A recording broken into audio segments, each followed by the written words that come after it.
mitang nararungog o nadadangog sa mga gurang akasabihan na adiri ko no magremrem sa pinanggalinan, diri makaaantos o makaaabot sa tupaiiyanan.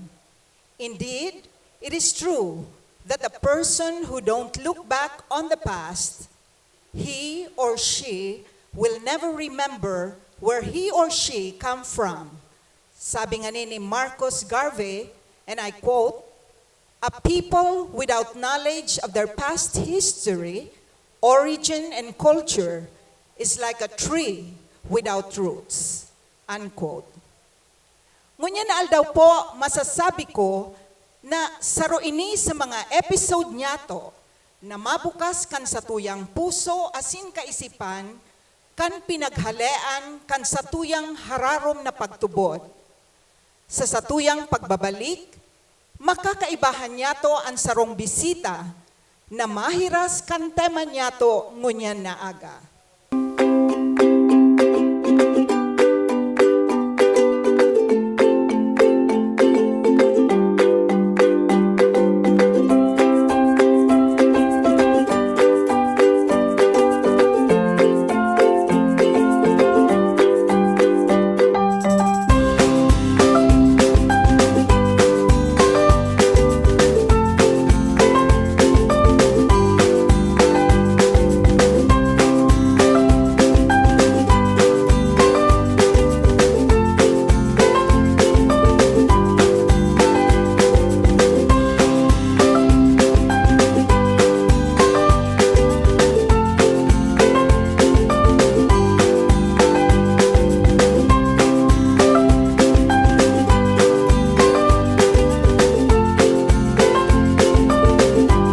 Marhay na aga po sa Indugabos.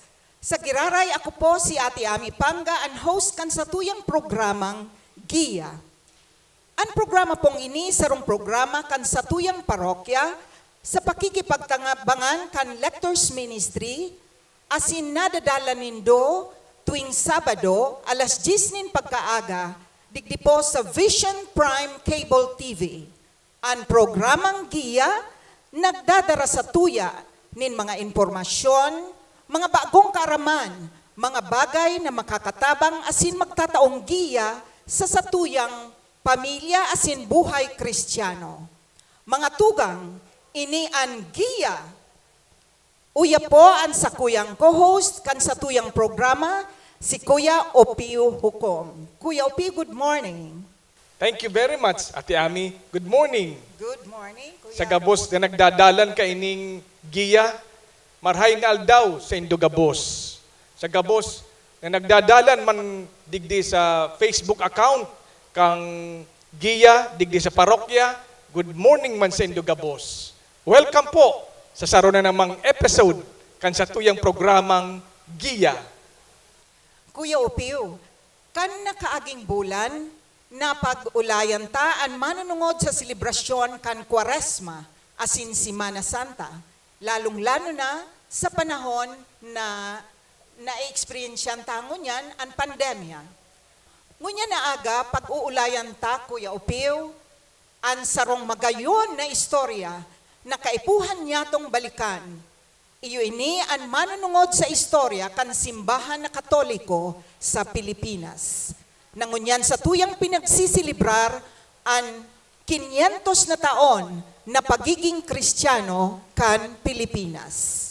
Ang sa tuyang bisita para matabangan kita sa pagulay-olay asin paghiras kaining manunungod sa istorya kan sa tuyang pagiging Kristiyano kan Pilipinas, iyo po ang ginagalangan na kura paroko kang Parish and Shrine of St. Jude Thaddeus, Naga City, asin nag-adal man siya sa Pontificia Universitate Gregoriana, Rome, Italy.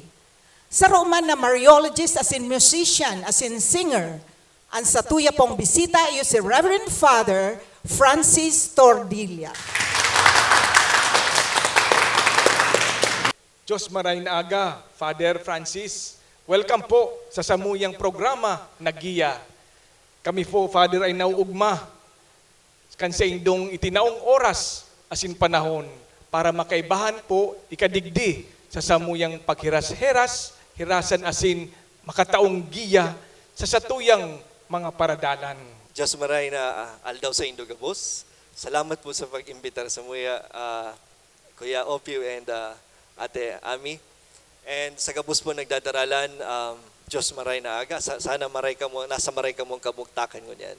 Father Francis, bago po ikaw ma-assign sa Parish and Shrine of St. Jude Thaddeus sa Naga City, pwede mo po kaming tauanin halipot na background kan sa imong ministry sa satuyang simbahan digdi sa Archdiocese of Cáceres? 16 years na ako sa pagkapadi. Ang enot na assignment ko was in Siruma as parochial vicar. And pagkatapos kay ito, mga 1 year, lampas lang 1 year duman, dangan pinatukdo na ako sa seminaryo. First sa minor seminary, Holy Rosary Minor Seminary.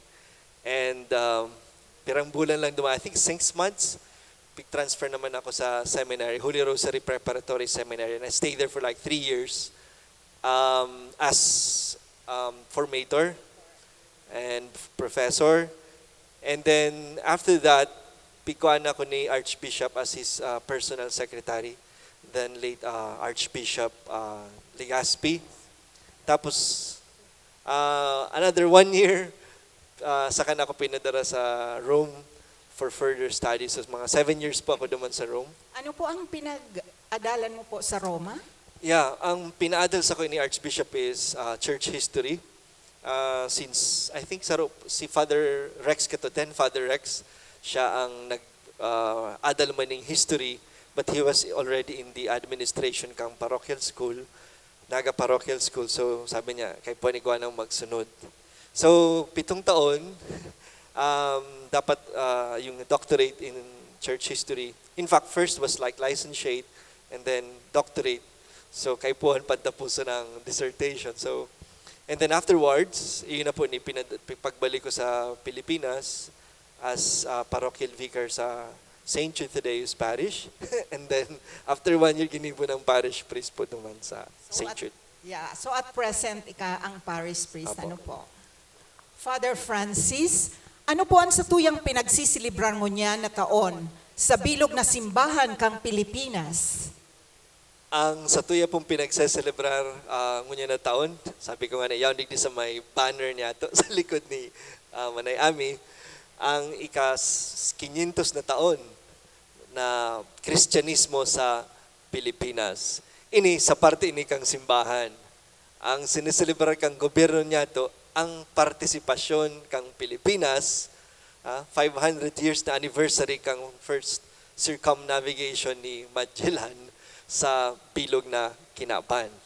So, you see the focus magkaiba, sinda sa circumnavigation, kita sa Kristyanismo. Enot na pagdatong kang Kristyanismo. So first contact niya to sa Kristyanismo. So may mga nagsasabi na sigurado nga kamo ang simbahan ang pinagsaselebrar nindo 500 years of Christianity.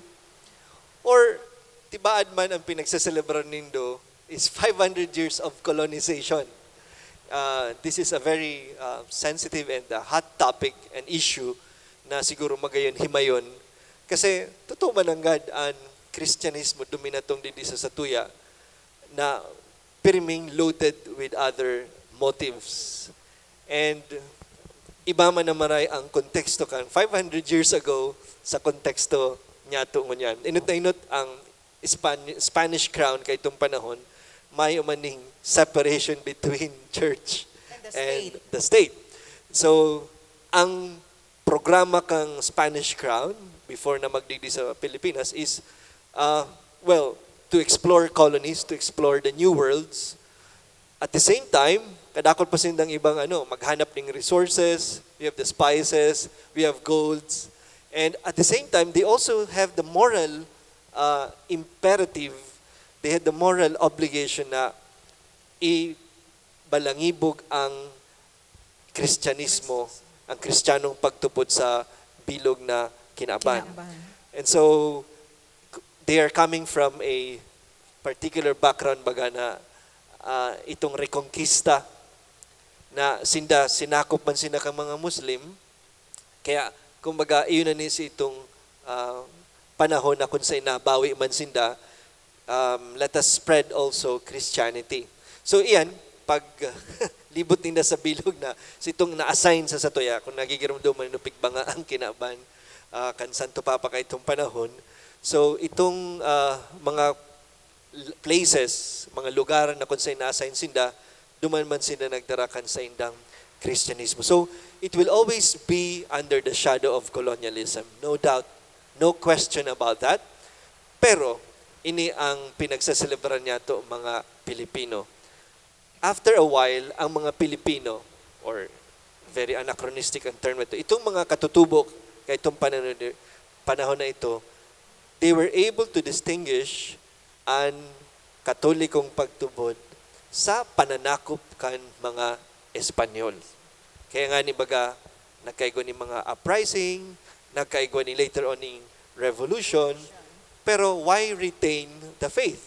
Kuta na kung dahil ninda na distinguish ang duwang ini, di kuta na pagpahali ninda kan mga Kastila, kung si Simon mananakop, kuta na pinahali na siring man ang pagtubod.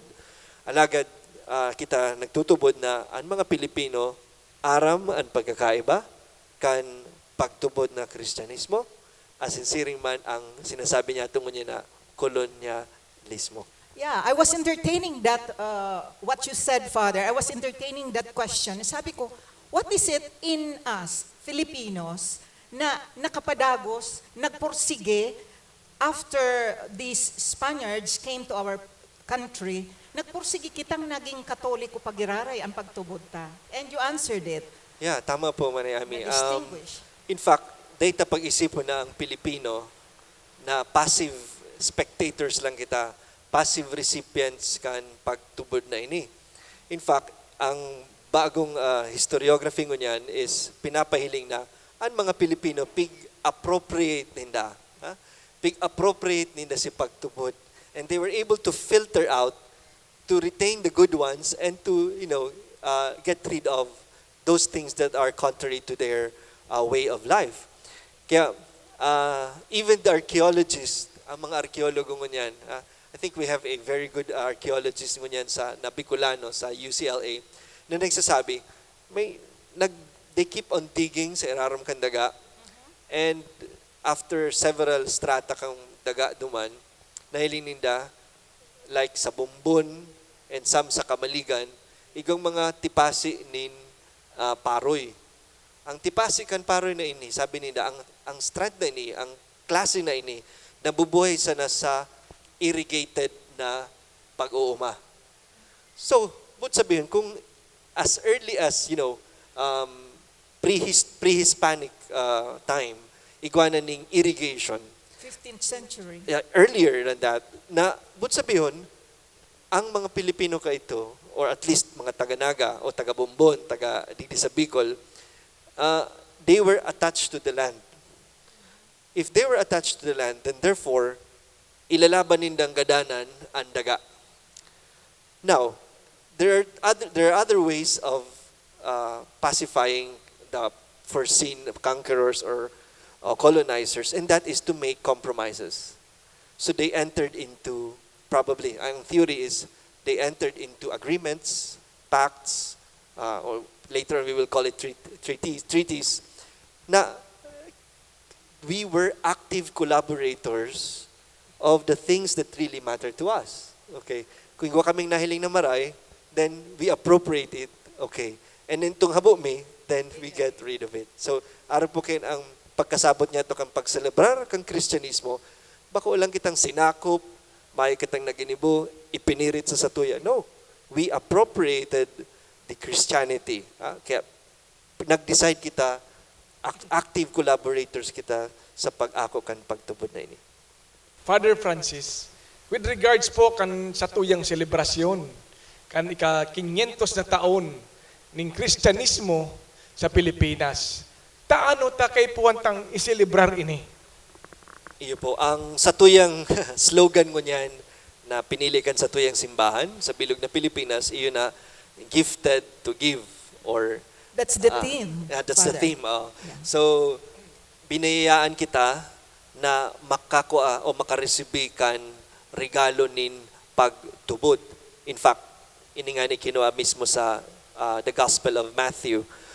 Ngunyan, if you will, ako, being a historian, I would always situate it sa istorya kan Pilipinas, for example. So, paano ta masasabi na regalo ini na? In fact, daradara ini kang mga mananakop.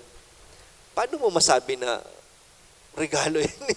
Di ba? Kung isipin mo, garo kita nakaka-insulto ta, pigsakop kita, tapos sa taon regalo, okay sa satuya. Garo kita kayan pinakol mo na bago kita naawan ng tsokolate, okay, hindi. Pero kung mahiling mo, digdi sa Asia, sa tahaw ning Buddhist na mga countries, Islamic countries, and then even within the Philippines, tama pa man katong Pilipinas, more or less we have 100 ethno-linguistic communities. Pag-abot ninda kang mga Kastila o mga missionaries, they were able to unify us. And despite our differences in languages, culture, isipin mo, we have 7,100 plus islands. And yet, may unifying factor. And one of this is sa tuyang pagtubod.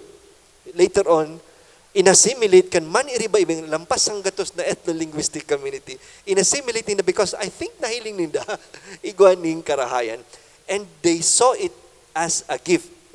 Despite na ini ang pakapatos siguro dahil ngayong magayon. Sabi kayo, the sword and the cross.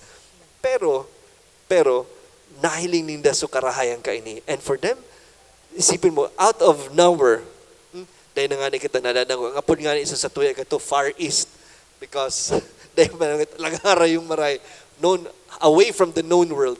And yet, nahiling mo ang, how circumstances, sabi ka mga romanticist, nag-align ang mga stars, ang universe conspired, tanganing maako niya to, makaabot digdi ang Christianism. And I think this is something that is worth celebrating sa Pilipinas because of all these events, we are able to distinguish the great faith that, sabi niya to, regalo sa tuya nin mahal na Diyos.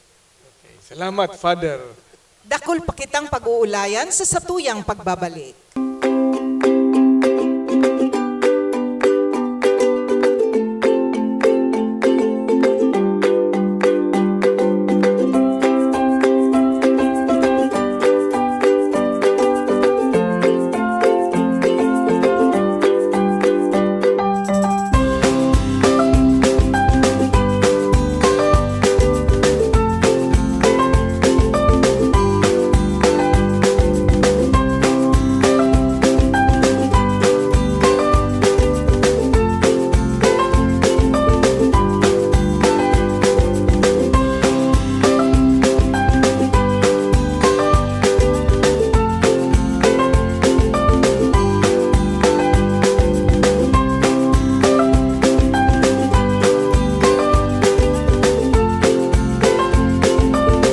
Mga tugang, ang satuyang episode na giya nadadalan sa Vision Prime Cable TV as in sa social media account kan satuyang parokya. That's right, Kuya Opeo. Kaya, pirmi po kitang magantabay asin maghiling kan satuyang programang giya. Father, paano po kita nakikisumaro ang satuyang Archdiocese sa selebrasyon na ini? Okay, so ang selebrasyon po niya to talaga kay ni sa Bilog ng Pilipinas. Pinag-isipan kang mga obispo niya to kang CBCP. Haluy na. I think 9 years ago, pinunan na niya to ang padikit-dikit na pagselebrar kan sa tuyang 500 year anniversary. That's why nagsabi nila, naglagsin daning na 9 pastoral priorities, and then iniyo sa pagi kaniyong 9 pastoral priorities, pigtibag-tibag nini kada taon pinagse-celebrar nila like Year of the Laity, Year of the Parish, and then Missio ad Gentes, so araw kayan. So ito, the whole thing was already a preparation for the 500th year, and digdi pa lang ang satuyang archdiocese nakisumaro na. So we are in sync with the whole nation, with the whole Philippine Church. Now, for the 500th year mismo, ngunyan na taon, nagibo man kita ning mga programa, as in mga aktibidad sa satuyang Archdiocese. So, saro na nga ni kani is the incorporation kan itong year of Saint Joseph, si Pope Francis at the middle of at the start of the year, na isingit pa si year of Saint Joseph. And then, may Missio Agentes kita, and then igwa kita ng 500 year anniversary. And so, kung mahiling nindo si mga enot na bulan, igwa na kitang series of webinars, informing us about mission. For example, Father Andrew was a guest. We have Cardinal Chito Tagle, who guested also and who gave us a recollection. Manunungod din sa the gift that we have received. And I think Pope Francis will also be celebrating a Mass para sa Pilipinas, but earlier than the projected April celebration. I think that will be on Sunday, Father. On Sunday na. Yes, EWTN. Wow. So, ayan na, mas updated si Manay Ami. So, yaon digdian, maniriba-iba man na programa ta niya to digdi sa Archdiocese. For example, ang pastoral thrust niya to na BEC is also revisited and boost mo niyan sa Satuya. Ang hapot mi is, okay, 500 years na kita, ano na ang ginibo niya to sa regalo na ini? Right. How much have we taken care of this faith that we consider as a gift? So sabi ken, palagoon, papagdanayon, pero ano sa konkretong paagi niya to iniyo mapapalago? And so, we need programs. We need pastoral programs. Ang sarong diocese na mayong vision, it will eventually be obliterated or magagadan. So they die a natural death. And so, kadakol po kita naka-line up na activities, may virtual bike, may webinars, may organizations, may meetings, and all these things, naka-plano na yan. In fact, kasugma, nag-meeting ang core group, approved na ni Archbishop ang 1 year na program of activities. So, kadakol pong aktibidad actually ang pag-celebraro niya ito ang satuyang anibersaryong ini. So we are looking forward, Father, digdi sa mga activities na ining sinabi mo ngunyan. Opo. So, kadakol po kita talagang hihimayon. In fact, ang encouragement ko niyan sa satuya kang Archbishop is, sa satuyang parokya man, kay puhan tilad-tiladon taman ini yung kadakol-dakol ng mga aktibidades ini, kung paano ini magsarumsum sa satuya man na pastoral plan sa satuyang parokya. What is the significant impact, Father, kaini sa satuyang nasyon, asin sa mga kataid na nasyon digdi sa Asia? Ining anibersaryong ini, well, it's always a human act. It's a human value na ang pag-recall, sabi nga ni Ken, it's the gratitude of the heart. And so, when we realize na we are so blessed, I think nakaka-inspire ini. It inspires us to move on and to be better. Ako, I'd like to take it from this perspective na, okay, tinawag kita ng regalo, so what? What now?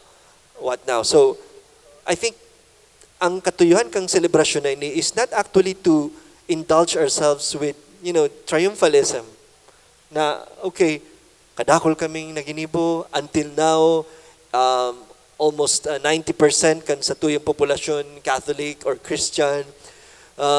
So, maglangoy-langoy kita sa orgulyong ini. That's not the intent of the whole celebration. But I think more than immersing in this triumphalistic attitude, creation of monuments, I don't think this is the right approach.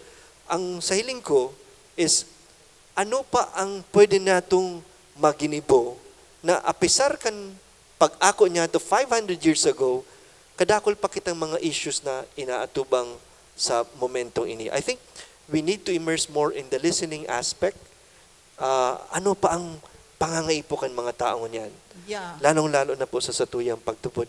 Pirang parokya ang nagdadangog sa pangangaipukan mga tao. Aram daw niya to kung ano ang mga issues ni nangunyan, ang satuyang mga programa naka-align daw sa saindang pangangaipo. Father Francis, ano man pang impact kay ni kan satuyang selebrasyon sa presenteng kamugtakan kan simbahan, asin sa satuyang pagtubod, lalo na sa presenteng panahon? Yan, ang looking back, kasi the whole celebration is about looking back, may katuyuhan ini. Whenever we look back, we want to learn and we want to create meaning na magagamit niya to sa ngapit. Ano po? So we look back in order to look forward. I think it's very relevant na balikan niya to. Paano niya to inako ng mga Pilipino ang pagtubod na ini? Anong ginibo niya to sa pagtubod na ini? Halimbawa, di sa Indong Parokya, ano ang ginigibo niya to as mga parishioners, as pastoral workers? So I think it's a time also to reflect kung how far have we taken care of this faith. Or siguro nakontento kita na igwa ng nagkakaperang nagsisimba, a good, siguro 10% kang mga population ta nagsisimba sa Satuya and we're okay. Igwang karantaan digdi sa Satuya, may mga programa kita despite the pandemic, okay na kita digdi. But how about the rest, for example, na like 90% of the population? So it's a very good time na paghurup-hurupan. It's an introspection on our part as a church na lingunta, what have we done to this? So it has a lot of impact po, and it has a lot to do with how we move forward with our faith. So, pretang sabihin mo niyan, Father, na it would be a listening church. True. In fact, si Pope Francis, sabi niya, we need a synodal church. A church that listens, a church that accompanies the plights of the poor, and of course, the marginalized. And siguro, Father, sabi mo po, bako sa nang ngunyan, the future of the Catholic Church, especially in the Philippines, kay po na isipon ta, ano ang, kung looking back, and then the experience now, ng kan mga Katoliko, kang mga kambuhay pagtubod, kang mga Kristiyano, we have also to think the future Opo. of the Catholic Church. Lalo na sa mga issues ngunyan, igwang mga may pandemya, sinabi mo, tapos may mga crisis na nai-experiensyahan ang mga tao. Now, what would be the future of the Catholic, kumbaga nga Catholic faithful? Iyo po. Iwanin ang pinag-encourage me. Like, for example, the young people na nagdadalan sa Satuya ngunyan. Kadaklan sa mga hubines ngunyan, dahil naman nag-aaram kang journey na inagihan kan mga kamatuahan sa sainda. Yeah. Like, for example, did they experience martial law? So they really have no idea. And, well, it's a textbook knowledge that we have. Pero ang naka-experience kay itong panahon na may gera. So, these are the moments na ining mga senior sa Satuya, they have a big role to fulfill, and that is, they have to tell the story of their journey. Tanganing ining futuro, ining future generation, ining present generation ni, will also know how to catch itong pinaghalian na. So, Yeah. I think, yun po yan, we pass on, it's a tradition, we pass on what we have received, and we share whatever gift we have received from the Lord. Gifted to give. Yeah, that's why it's gifted to give. Sa satuyang pagbabalik, dakul pang paghihiras, anay tataw sa tuya ni Father Francis.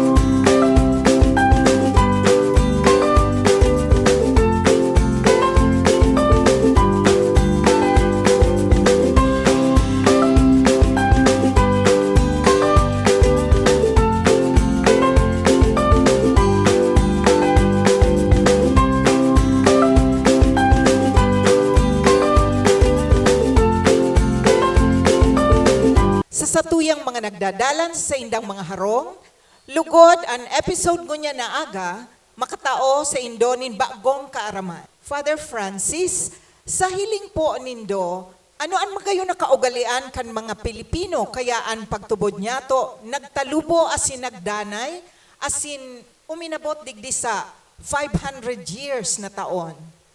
Yan ang magayon na hapot na deko aram ang tamang kasimbagan sagot sa mga panahon na ini. Pero I think we can outline, we can mention a few characteristics ng mga Pilipino.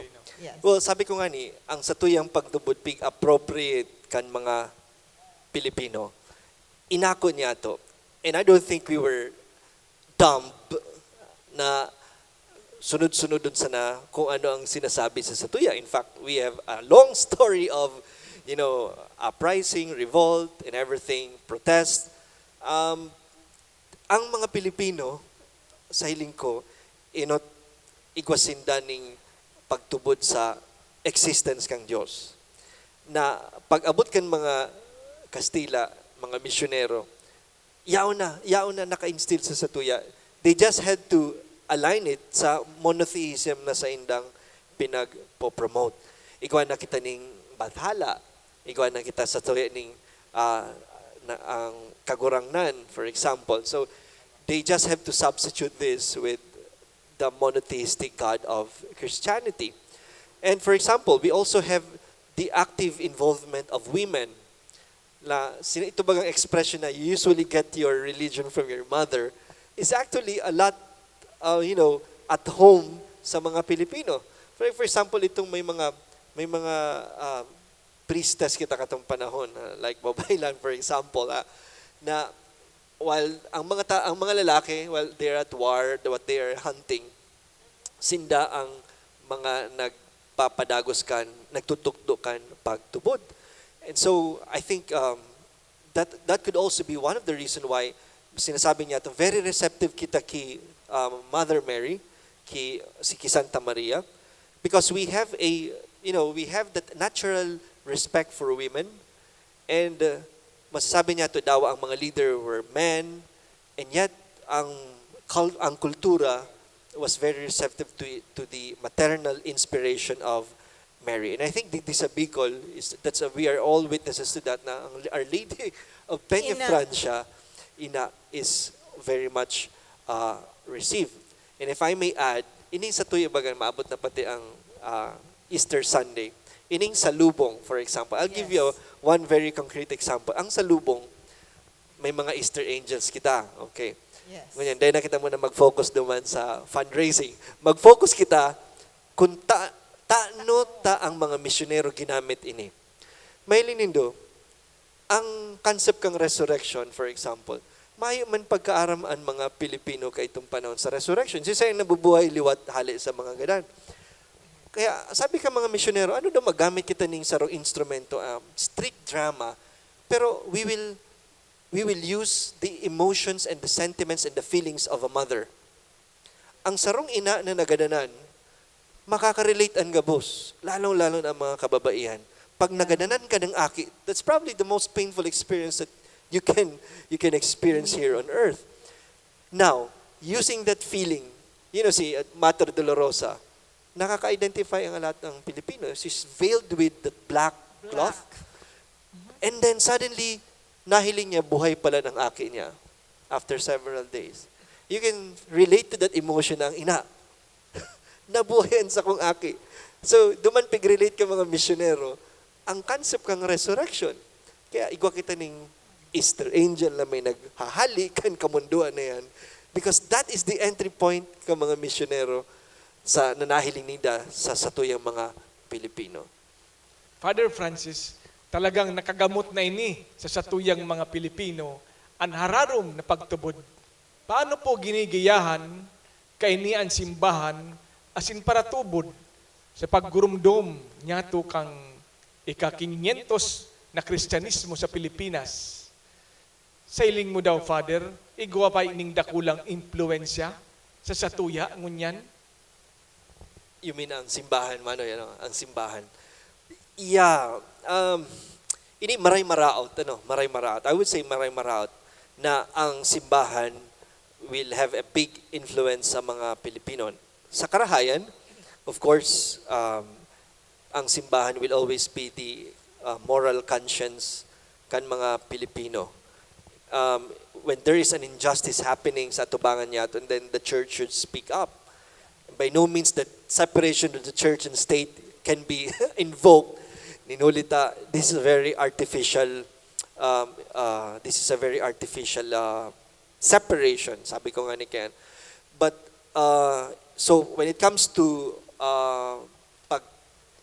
pag-tuyaw kan mga sala, pag-identify kan mga values kang Pilipino, certainly we have to listen to the church, and it pays a lot, for the church to have influence sa iyang mga nasasakupan. Pero sometimes this can also be a hindrance. For example, in our journey towards democracy, kung ang mga Pilipino sa kudgunyan, mahalat kung anong sasabihin kan simbahan when it comes to doing what is right and wrong sa satuyang political sphere, sa political maturity, sa political processes, I don't think that's very beneficial at all.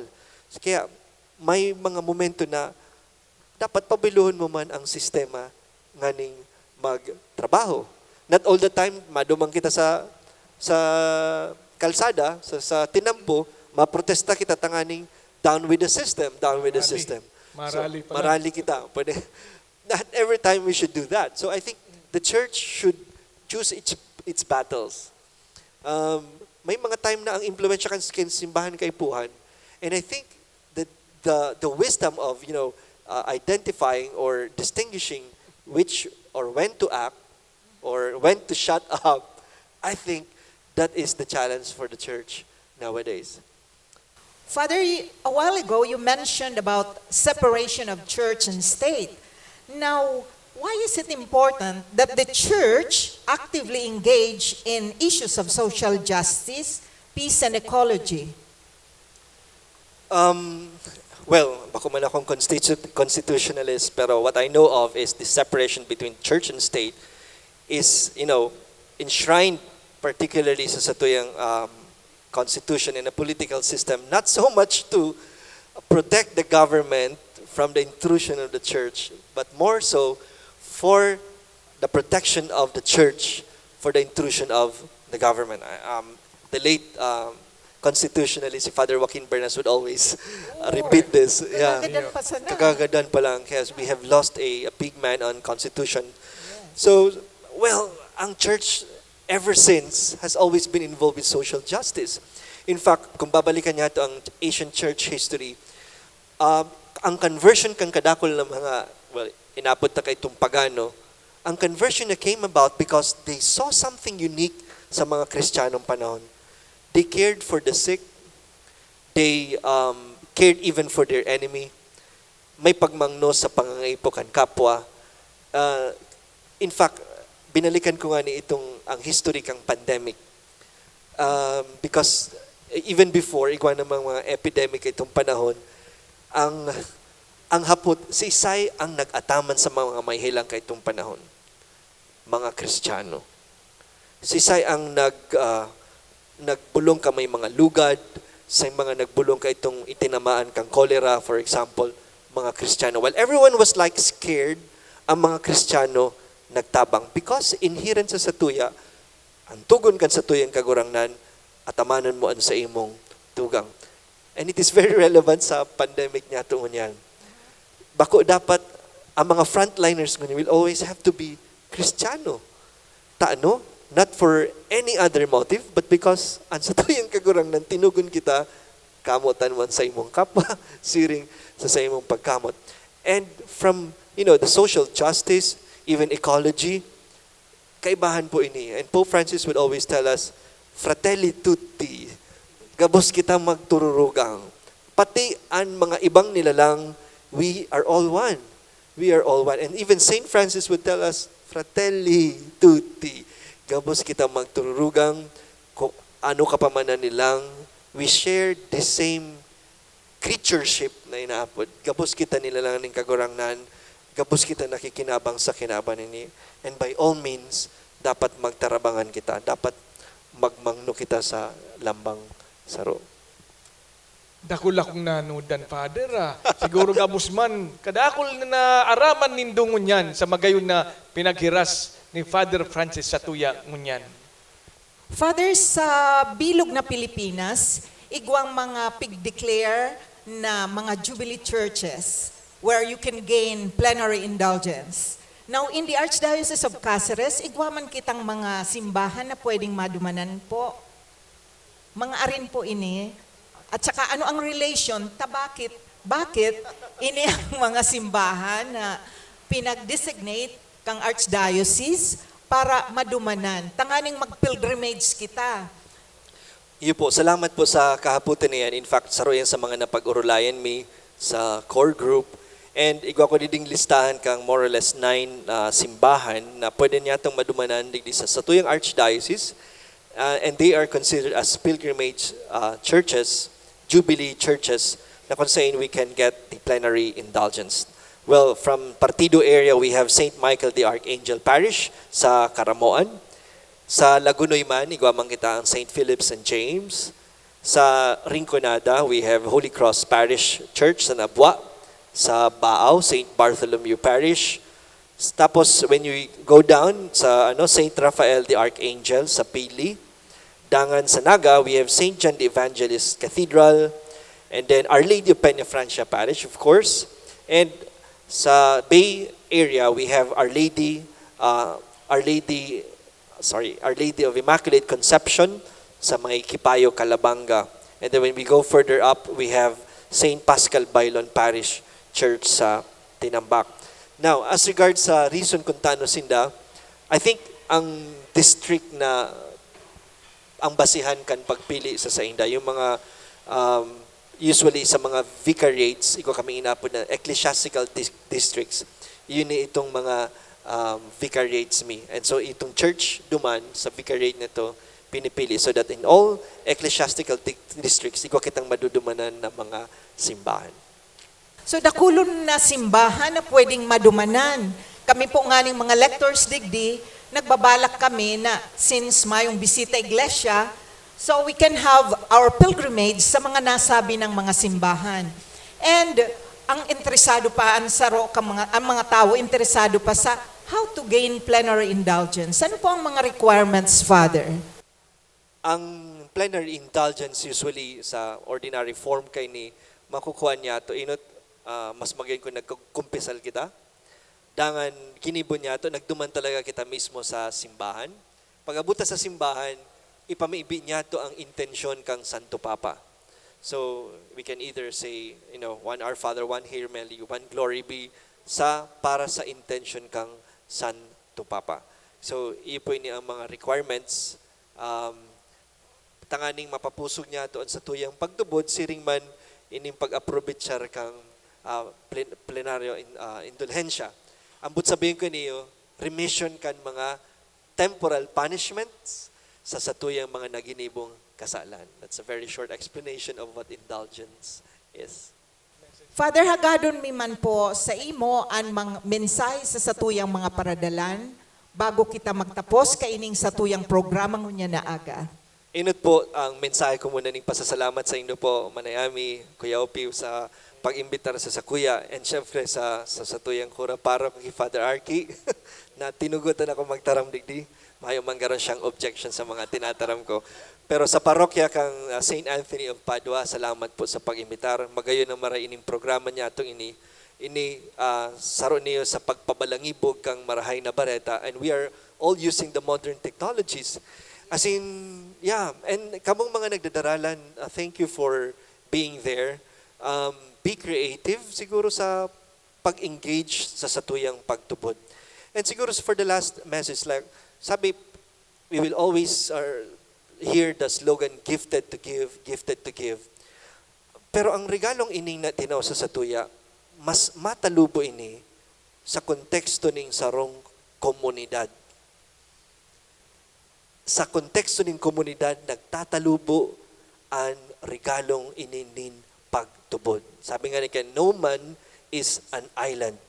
And our faith will always have a social relevance, will always have a social dimension. Nilalang kita ning Diyos na maging sarong komunidad. In fact, ang Diyos, saro man na komunidad, may Ama, Aki, asing Espiritu Santo. And mapangyayari ang gabos na mission kan sa tuyang kaguranan sa paagi nin sarong komunidad. And so my invitation to you is, engage in your community, engage in your local church.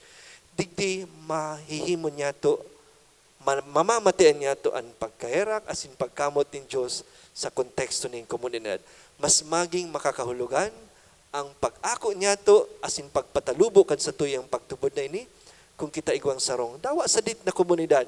Sabi kaya ni Father Mojix, saradit na Kristiyanong komunidad. We can build small communities, but genuine communities. Asin, salamat po sa saing Dugabos. That's right, Father. Kaipuhan na patalubuon ang saradit na komunidad. Magtalubo. Kaya nga ni excited akong madangog ang tungkol sa basic ecclesial community Yan.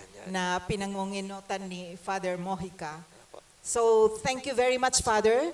Salamat po, Father Francis, sa imong mga tinaong pointers asin mga hiniras na giya sa satuyang mga paradalan.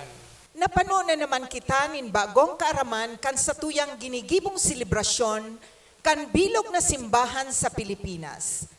Talagang totoo na kaipuhan na satuyang balikan ang ginikanan niyato, tanganing mas lalong mapararom ang satuyang pagtubod, ninhuli kaini mas lalong nabibisto niyato ang satuyang sadiring pagtubod, asin naliliwanagan kita kung saan ang satuyang pagtubod naghale, asin naging dakulang balaog sa satuyang mga Pilipino. Bakusan ng mga Pilipino, kundi satuya gabos.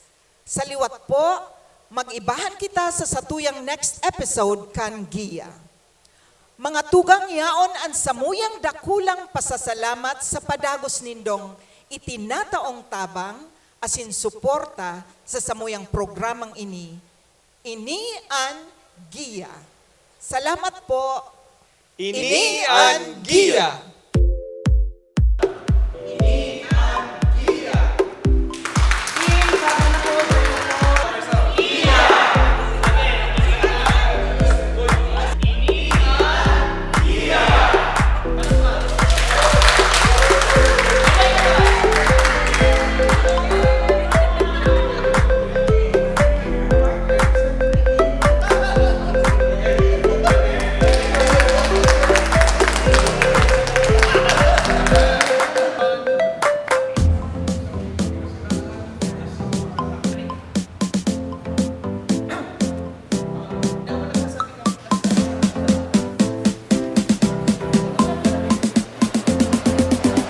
Bago po